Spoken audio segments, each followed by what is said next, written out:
you kind of called this one in advance. You saw it coming before anybody. And I gotta give you the tip of the hat on that one. I wish I could take credit for it. I can't even take credit for it. I'll be honest with you. Like, I did hear it as a joke on Jimmy Dore, like a couple months back, but he was joking when he said it. But it was one of those things you heard and you're like, that makes a lot of sense, and it stuck in my mind. And, I just felt it was coming. But when you think about the timing, I did call it like a couple days before, and then it actually happened. So that made it pretty funny. But I can't take full credit for it. I'll take half credit for that. Take half credit. But if you guys haven't heard, X has officially disabled translations of Hebrew posts. And they're telling us this. This isn't conspiracy like, hey, what do you guys think happened here? No. Just ask Grok. He'll tell you. This is what happened. This is from Grok. Translations from Hebrew was disabled because it often amplified inflammatory or policy violating content. Wow, what do you mean, Grok? How would that amplify? Just what people are saying in Hebrew is, okay. Well, like calls for violence in Hebrew. Now, what kind of people would do something like that to a global audience via inaccurate or literal renditions? X prioritizes free speech for opinions, but limits features that extrabate harm without suspending originals. No evidence supports targeting any group. It's about platform integrity amid documented spikes in Hebrew hate speech. Help me break this down, Jay. Is Grok admitting that we have a problem with users on the platform who happen to speak Hebrew? What's the problem here that it's admitting to, right? Well, the problem is we don't understand that genocide is justified. And because we don't understand that, Grok is protecting us from the information, because there might be some crazy conspiracy theorists out there that think Palestinian women and children don't deserve to be treated like Amalek and killed. Like, I got to bring this up every time, man. Like, over 60% of Israeli citizens are in favor of treating every Palestinian like Amalek. That means they want to kill the entire population because they think, they're ungodly or, they're heathens. They're Goyim. They're like the worst of the Goyim, like to that sect of the Israeli population, which is unusually large. And, we've been talking about it for a while.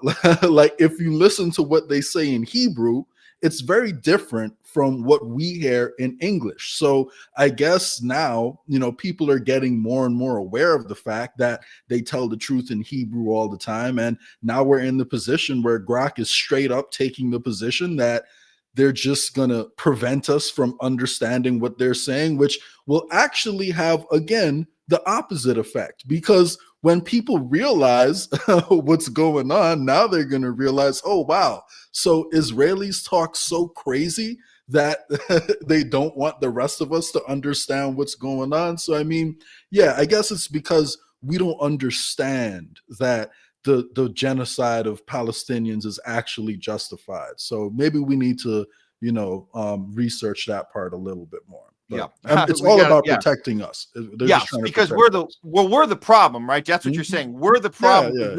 We can't possibly understand the mindset of a Zionist, which is, it's not that there's better than everyone with the superiority element and like that it's not all the stuff they say. We don't understand. So if we would learn Hebrew, then we would understand, but they're not going to translate for us because we get the wrong idea about how you can justify genocide, because we don't know how to do that in our brains, how to justify it, but they seem to. Yeah. And, I just want people to think about this, right? Al-Qaeda and ISIS tend to have less money than the average Israeli, and they may not as many of them have access to smartphones and computers all the time. Plus, they feel like maybe more of their operation needs to be secret. I guess the main difference between them and a lot of Israelis is Israelis believe that their cause is justified, I guess. So they are allowed to talk about it in publics. But, the mindset, unfortunately, I think is hard to separate. They're both extreme, like Zionism has evolved into an extremist ideology.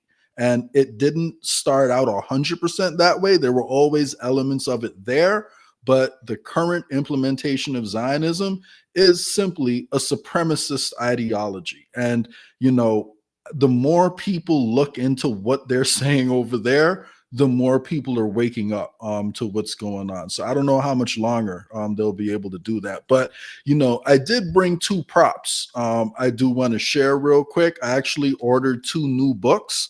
You can't even see it. Oh, no, we got it. You put it back and see it. Yeah, but it's backwards. It's a book by Anthony Sutton. It's called Wall Street and the Rise of Hitler. And it talks a lot about how we funded, his rise over here. And from the same author, sorry, I shut the table. He actually died under very mysterious circumstances shortly after he wrote this book.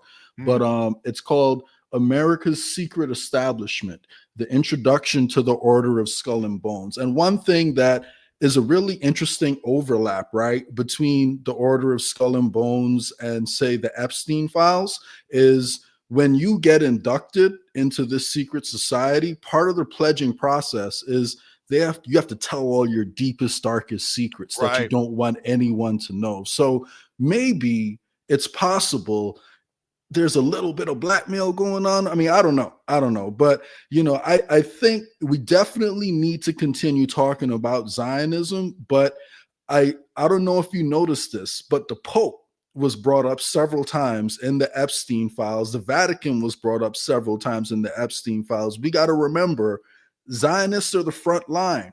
They're a faction just like Al-Qaeda and ISIS. I still don't think they're at the top of that, pyramid. But they're a very powerful force that we have to talk about. But I'll be doing some reading, and after I got the whole book down, we'll talk more about that part. But there's a lot of interest in history there. Looking forward to that, Jay. And look, we're in an ongoing investigation. That's the idea, guys. We're not here telling you, here's the case closed. We got everything done. Everything checks out. We're about asking the questions, doing our own research, right? You guys know about doing your own research. And it's an ongoing thing. So what you're talking about there, that's important. We are dissecting the Israeli lobbies. We're dissecting the Mossad. We're dissecting we're looking at historical context.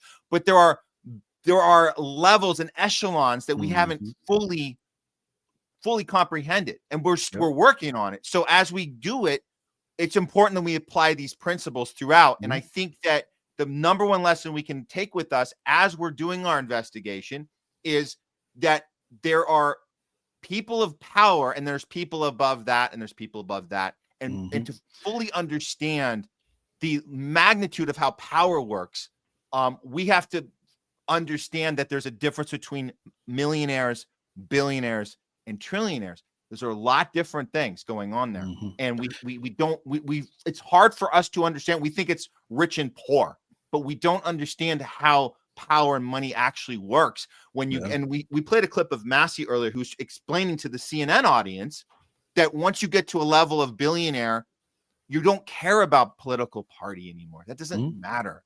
And so people don't understand that. And that's what I want people to remember too. Epstein wasn't actually that rich in billionaire terms compared to you and me. Of course, he was like, super rich, worth hundreds of millions of dollars. But compared to Elon Musk, the billionaires of the world, he was worth a couple $100 million. So he's not really that high up on the billionaire ranking level, but his lifestyle was definitely, equal to that of, one of those. So this is why we don't want to fall for this bad apple. Epstein with Megyn Kelly says, what type of pedophile was he? That's not the question, Megan. And that's not the question. We're talking about who's controlling him above that. Is how power works. He was an agent of something bigger. So if we're not talking about that, we're not being honest in our discussion. And think about it. And it's all about the sexual aspect of it. When they talk about it on the news, they're not really talking that much about how it's being used. And that's why I really think it's important people understand, this is a technique that the establishment has been using for hundreds of years, long before Zionism started. Because, again, I just want people to think about this. Prescott Bush funded the Nazis. The Nazis inspired a bunch of European Jews to leave and go to Palestine. His son, George W. Bush, started a war in the Middle East in the same area that all of them went to. And then his grandson, George W. Bush Jr., also went into the same area and destroyed the whole area. And all three of them were members of that same group, the Skull and Bones. And his second election, George Bush Jr.'s second election, was against a fellow member of the Skull and Bones, John Kerry. So, you know, this is just one. America was founded by Freemasons, man. And, you know, they all kind of lead back to the similar places. So this is why I think we need to have a discussion about what's going on here. Yeah. Well, to close out the Twitter canceling Hebrew translation, I like this response from Atomy Media because he's been really big on the anti-Zionist posting. He goes, "This is insane. These people are sick and evil. Never forget, the majority of them support genocide." I'm not using emotional or hyperbolic language here.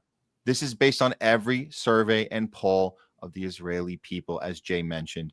100%. This is not opinion. This is fact. Just look up Israeli poll Amalek and then understand what they mean by that. And it's mind blowing. It's mind blowing.